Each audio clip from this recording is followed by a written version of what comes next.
ఎన్నో రోజుల నుంచి అనుకుంటున్నానండి మునగాకు పౌడర్ చేయాలి చేయాలి అనేసి. ఇప్పటికి కుదిరింది. మరి చేసినాక ఆగుతామా? ఇంకా వేడి వేడి అన్నంలో వేసుకొని తినేయడమే. చేయకముందేమో అబ్బా ఎలా ఉంటుందో ఏంటో అనేసి అయితే అనుకున్నాను. కానీ చేసాకైతే చాలా నచ్చింది. ఇడ్లీకైనా అన్నంలోకైనా ఇదే తింటున్నాము. దీని స్మెల్ చూస్తేనేమో అబ్బా బాబోయ్ ఎలా తింటారో ఏంటో అనేసి అనుకున్నాను. కానీ దీన్ని ఇలా చేశాక చాలా అంటే చాలా బాగుంది. ఈ మునగాకు పౌడర్ వేడివేడి అన్నంలో వేసుకొని ఒక చుక్క నెయ్యి వేసుకొని తింటే ఇంకా బాగుంటుంది. నేను మా పిల్లలకు కూడా ఇదే వేసి ఒక చుక్క నెయ్యి వేసి తినిపించాను. చాలా ఇష్టంగా తిన్నారు. అండ్ ఎంతో హెల్తీ కూడా ఇది.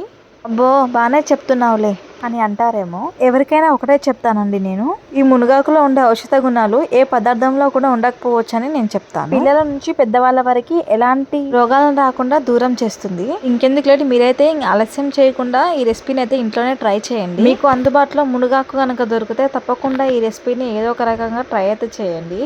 నేనైతే ఎప్పుడు ట్రై చేయలేదండి, ఇదైతే ఫస్ట్ టైము. మా అత్తమ్మ చేయమంటేనే చేశాను. కానీ అందరికంటే ఎక్కువగా నాకే నచ్చింది. అందుకే మీతో షేర్ చేస్తున్నాను. ఈ రెసిపీ కావాలనుకున్న వాళ్ళు మన ఛానల్లో ఫుల్ వీడియో అయితే ఉంది, వెళ్ళి ఫుల్ వీడియో అయితే చూసేయండి. మరి నేను చేసిన రెసిపీ మీకు నచ్చిందా?